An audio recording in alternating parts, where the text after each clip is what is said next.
Assalamualaikum warahmatullahi wabarakatuh. Alhamdulillahi wa kafa. Wassalatu wassalamu ala rasulillahil mustafa wa ala alihi wa sahbihi wa dhurriyyatihi wa ummatihi wa man wafa. Amma ba'd.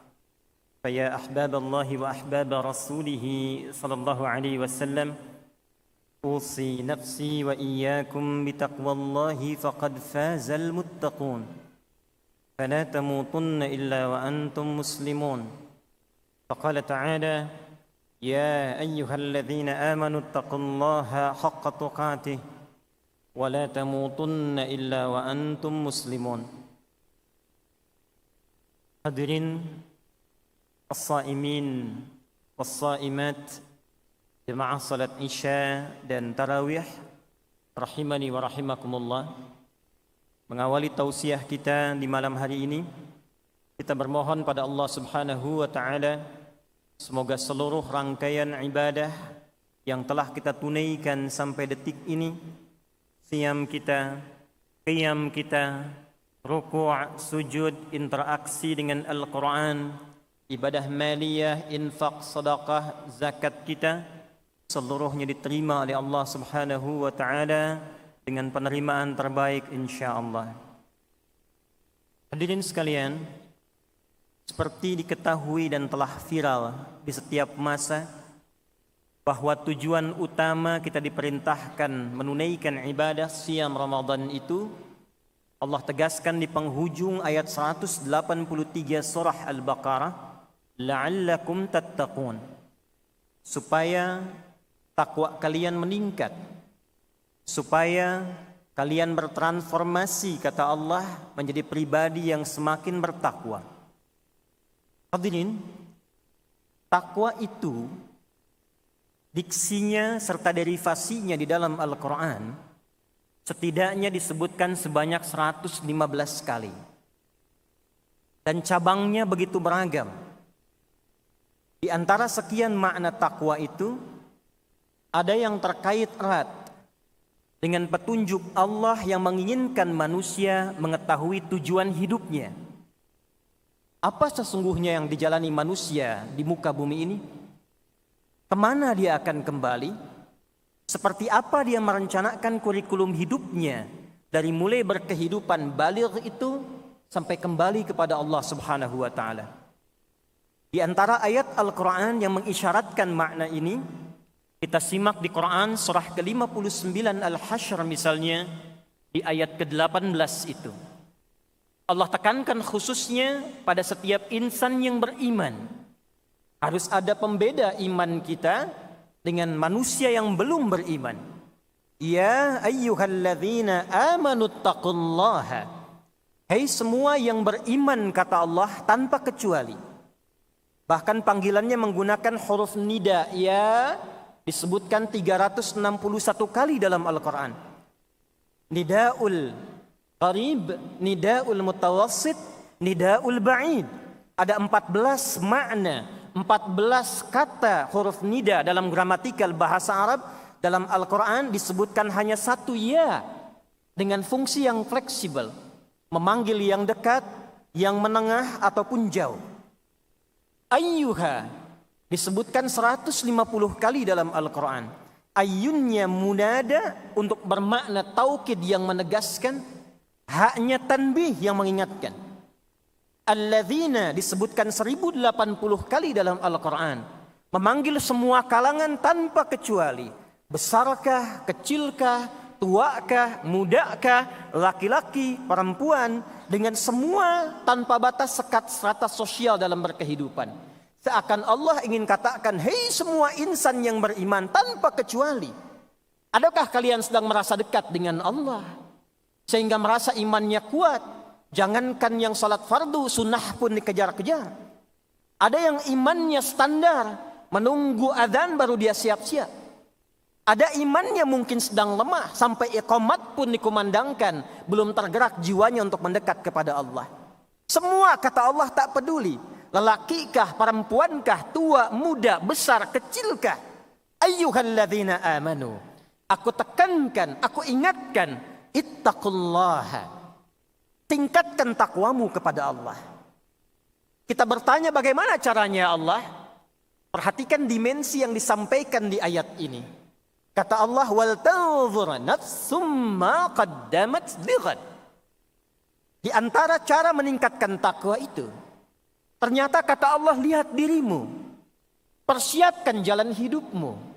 Lihat kurikulum dan tujuan hidupmu. Persiapkan sampai engkau kembali kepada Allah Subhanahu wa taala. Di antara bagian takwa itu, hendaklah setiap diri, kata Allah, apalagi insan beriman, melihat dirinya, menata tujuan hidupnya, buat kurikulum hidup yang jelas sampai engkau kembali kepada Allah Subhanahu wa taala. Wal tanzur nafsum ma qaddamat lighad. Hadirin, kita kembali bertanya kepada Allah. Ya Allah, bimbing kami. Bagaimana cara memetakkan hidup kami supaya benar sampai kembali kepadamu? Tunjukkan kepada kami seperti apa kurikulum hidup yang benar kami titi sampai pulang menghadapmu. Sehingga sampai malam ini kita bisa merenungkan. Jangan-jangan sampai detik ini, di malam kita hendak tarawih ini, di Ramadan kesekian dalam episode kehidupan kita, jangan-jangan tujuan hidup kita belum senafas dengan apa yang Allah inginkan. Belum terang seperti apa yang Quran bimbingkan. Maka kita bertanya, ya Allah, tunjukkan kepada kami seperti apa tujuan hidup yang benar itu. Maka setidaknya hadirin, ada dua hal pokok dalam Al-Quran yang sangat ditekankan kepada setiap manusia, terlebih insan beriman, agar betul-betul menjaga dua pokok ini, karena inilah akar dari semua tujuan berkehidupan kita. Tidak diciptakan manusia kecuali untuk mewujudkan dua tujuan pokok ini. Secara cepat dengan keterbatasan waktu kita, pertama Quran surah ke-51 Adz-Dzariyat di ayat yang ke-56. Allah berfirman, A'udzu billahi minasyaitonir rajim. Bismillahirrahmanirrahim. Wa ma khalaqtul jinna wal insa illa liya'budun. Wa ma khalaqtul jinna wal insa, dan tidaklah, kata Allah, aku ciptakan jin dan manusia itu illa liya'budun, kecuali untuk menjadikan semua aktivitasnya, kegiatan hidupnya sebagai ibadah, sebagai penghambaan kepadaku. Jadi yang pertama hadirin, ternyata hadirnya kita ke dunia ini, diciptakannya kita sampai berkehidupan di detik ini, tujuan pokoknya pertama untuk menghamba kepada Allah Subhanahu wa taala. Jadi di antara sekian status yang melekat pada kita sampai malam ini, begawankah, cendekiawankah, arsitekkah, keilmuan yang tinggi, harta yang banyak, kedudukan yang begitu meningkat, fisik yang kuat, di hadapan Allah itu semua hamba. Kita ini hamba. Jadi ternyata ayat ini bukan sekedar memberikan isyarat tujuan berkehidupan kita di dunia ini, tapi juga menunjuk identitas kita di hadapan Allah sebagai hamba. Dan karena inilah kita tercipta. Ada persoalan besar ketika makhluk bernama Azazil dari kalangan jin yang sangat dihormati di alam langit, bahkan sampai malaikat pun menghormatinya. Ibadahnya luar biasa, zikirnya tinggi. Tapi ketika dia bergeser dari fitrah kehidupannya, misi hidupnya untuk menghamba kepada Allah, maka berubah namanya dari hamba yang taat, jin yang taat, Azazil yang terhormat di alam langit, berubah menjadi iblis. Quran surah ke-18 Al-Kahf di ayat ke-50. Wa idh qulna lil malaikati isjudu li adama fasajadu illa iblis. Siapa iblis itu? Kana minal jinni fa fasaqa an amri rabbi. Iblis itu termasuk kalangan jin yang berbuat fasik. Lawan dari fasik itu taat. Jadi jin ini asalnya taat, asalnya banyak zikir, asalnya ibadah. Hanya ketika keluar dari identitas kehambaannya kepada Allah, maka keluarlah dia dari rahmat Allah Subhanahu wa taala. Quran surah ke-7 Al-A'raf di ayat yang ke-12. Qala ma mana'aka alla tasjuda idh amartuk. Hei, kenapa engkau tidak mau sujud, kata Allah, ketika aku perintahkan? Jadi persoalannya bukan karena sujudnya, hormatnya kepada Adam. Kata Allah, ini perintahku. Saya Tuhan, saya Rabb, kamu hamba. Sifat hamba itu mesti membuktikan kehambaannya kepada Allah.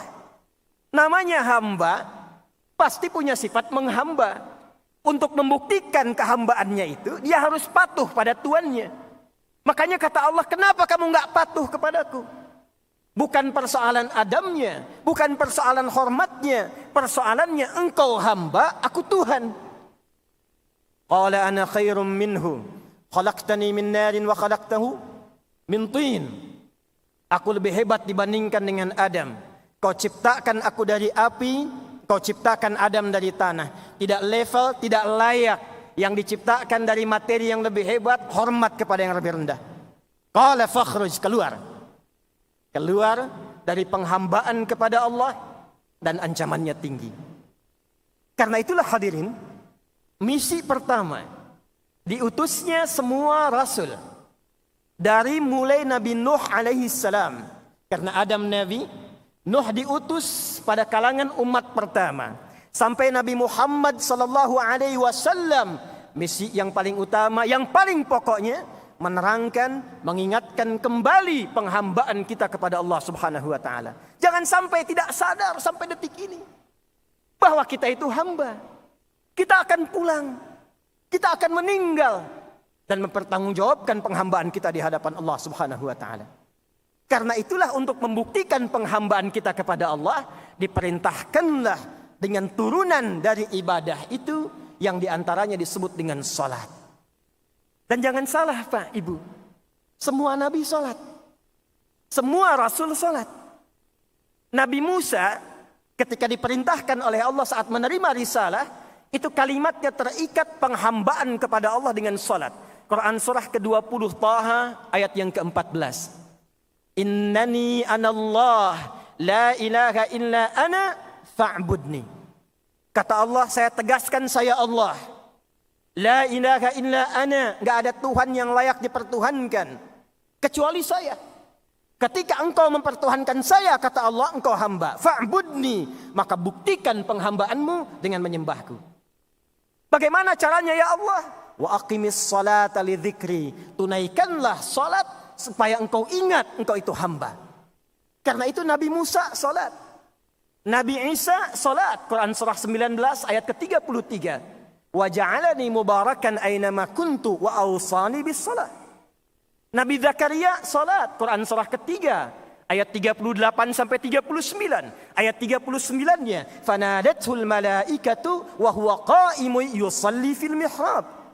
Nabi Ismail, kakek moyangnya Nabi Muhammad sallallahu alaihi wasallam ke-29 salat, bahkan minta keluarganya salat. Wa kana ya'muru ahlahu bis shalah. Quran surah 19 ayat ke-55. Dan tahukah Anda, saya, kita semua, Nabi Muhammad sallallahu alaihi wasallam menerima perintah salat itu kalimatnya dengan hamba. Statusnya hamba bukan rasul. Statusnya hamba bukan nabi. Quran surah ke-17 ayat yang pertama. Bila imam kita tadi bacakan sampai ayat 84, buka ayat pertamanya. Subhanalladzi asra bi'abdihi, bukan binabiyhi, bukan birasulihi, bi'abdihi lailan minal masjidil haram ilal masjidil aqsa alladzi barakna haulah. Karena itu di syarahnya Sahih Muslim nomor 162 itu perjalanan menuju Allah sampai menerima perintah salat untuk menegaskan status kita sebagai hamba. Karena itulah dalam salat kita menegaskan diri kita hamba. 17 kali kita bacakan iyyaka na'budu wa iyyaka nasta'in. Apa kaitan dengan siam Ramadan? Di antara rangkaian ayat puasa itu ada satu ayat yang mengingatkan kembali untuk sadar saat Ramadan kita ini hamba. Al-Baqarah ayat 186. Ayat puasa terangkai dari ayat 183 sampai 187. Di ayat 186-nya status kita diingatkan lagi oleh Allah Subhanahu wa taala. Wa idza sa'alaka 'ibadi 'anni fa inni qarib. Ujibu da'watad da'i idza da'an falyastajibu li wal yu'minu bi la'allahum yarshudun. Dan Muhammad sallallahu alaihi wasallam, jika ada di antara hamba-hambaku bertanya padamu untuk berdoa, minta mohon padaku. Ini ayat menengahi pertengahan ayat Ramadan. Seakan memberi pesan kepada kita sebagai penutup tausiah ini. Coba renungkan diri kita sampai Ramadan ini. Sampai malam ini. Temukan hakikat kehidupan kita. Jangan-jangan selama ini sukses dunianya, Masya Allah. Hartanya luar biasa. Ada yang menyebut dengan crazy rich. Mobilnya, rumahnya mewah, karirnya sukses, kedudukan tinggi. Tapi nggak salat, nggak punya nilai di hadapan Allah. Anda ilmu tinggi, nggak salat, nggak ada nilai di hadapan Allah. Jabatan tinggi, nggak salat, nggak punya nilai di hadapan Allah. Karena itu setan, hadis Muslim, nomor hadis 81. Dari sahabat Abu Hurairah radhiyallahu taala anhu qala Rasulullah sallallahu alaihi wasallam idza qara ibnu adam as-sajdata fasajada i'tazala asy-syaitanu faqala wailul li. Di Sunan Ibnu Majah, wailah. Kalau ada anak Adam kemudian baca surat As-Sajdah kemudian sujud dia, setan lalu menepi dan dia menangisi dirinya berkata, celaka aku, celaka aku. Umira ibnu Adam liyasjuda fasajada fadakhala al-jannah ay falahu al-jannah wa umirtu an asjuda fa abaitu fa alayya an-nar. Anak Adam disuruh sujud, dia sujud, selamat, dia masuk surga. Aku dulu pernah diminta menghamba kepada Allah untuk sujud, aku menolak, maka bagiku neraka. Karena itu hadirin, tidak banyak yang ingin kami pesankan malam hari ini, jaga salat. Karena status ini akan menentukan keadaan kita di hadapan Allah Subhanahu wa taala. Al-farqu bainal mu'min wal kafir tarkus shalah. Kata Nabi, perbedaan utama insan beriman yang taat dengan orang yang ingkar di hadapan Allah itu salatnya. Wa qala Rasulullah sallallahu alaihi wasallam, inna awwala ma yuhasabu bihi al-'abdu yawmal qiyamati as-shalah. Idza salahat salahal jasadu kullu, salaha sa'iru 'amali wa idza fasadat fasadat sa'iru 'amali. Amal pertama yang akan dihisab oleh Allah di hari kiamat kelak adalah salatnya. Jika salatnya benar, maka indikator baik untuk semua amal lainnya. Tapi jika salatnya bermasalah, maka ada masalah besar untuk amalan-amalan yang lainnya. Karena itu mari kita tingkatkan salat kita di bulan Ramadan ini. Dan kabar baiknya kami tutup. Nabi SAW menyampaikan dalam hadis sahih Muslim nomor hadis 700 yang ke-60. Al-Bukhari nomor hadis 1910 an Abi Hurairah radhiyallahu taala anhu qala Rasulullah sallallahu alaihi wasallam man shama ramadhana imanan wa ihtisaban ghufira lahu ma taqaddama min dhanbi wa man qama lailatal qadri ay wa man qama ramadhana imanan wa ihtisaban ghufira lahu ma taqaddama min dhanbi. Siapa yang menunaikan puasa ditunaikan dengan iman, sungguh-sungguh, tulus, ikhlas, bermuhasabah, ingat dosa, minta ampun sama Allah, maka Allah berkenan mengampuni semua dosa yang pernah ia kerjakan sampai detik puasa itu. Siapa yang meningkatkan salatnya di malam Ramadan, bangun qiyam Ramadan, bertepatan dengan pembuka malam Al-Qadar, dan dia bermohon ampunan kepada Allah, tulus ikhlas, maka Allah berkenan mengampuni semua dosa-dosa yang pernah dia kerjakan sampai detik itu. Hadis riwayat At-Tirmidzi nomor hadis 3245 an Aisyah ummul mukminina radhiyallahu taala anha qalat, ya Rasulullah, ara'aita law alimtu ayya lailatul qadri ma aqulu fiha. Ya Rasulullah, kalau aku sedang salat tarawih, lalu aku merasakan datangnya malam Al-Qadar, tenang hatiku, tenang salatku, maka apa yang aku bacakan pada saat itu? Quli, kata Nabi sekaligus menutup tausiah kita. Perhatikan, diijazahkan langsung dari Nabi sallallahu alaihi wasallam. Bacakan ini di setiap jeda-jeda salat tarawih. Bacakan ini hadirin sekalian. Quli, kata Nabi, katakanlah, hei Aisyah, katakanlah, Allahumma innaka afuwun karim tuhibbul afwa فاعف عني اللهم إنك عفو كريم تحب العفو فاعف عنا اللهم إنك عفو كريم تحب العفو فاعف عنا اللهم تقبل منا إنك أنت السميع العليم وتب علينا إنك أنت التواب الرحيم تقبل منا صيامنا وقيامنا وركوعنا وسجودنا وتمم تقصيرنا يا الله يا أرحم الراحمين وصلى الله على سيدنا محمد وعلى آله وصحبه أجمعين وآخر دعوانا سبحانك اللهم ربنا وبحمدك نشهد أن لا إله إلا أنت نستغفرك ونتوب إليك اللهم اغفر لنا رحمتك نرجوها يا أرحم الراحمين بيدك الخير إنك على كل شيء قدير وآخر دعوانا أن الحمد لله رب العالمين اللهم وفق إلى أقوم الطريق فاستبقوا الخيرات السلام عليكم ورحمة الله وبركاته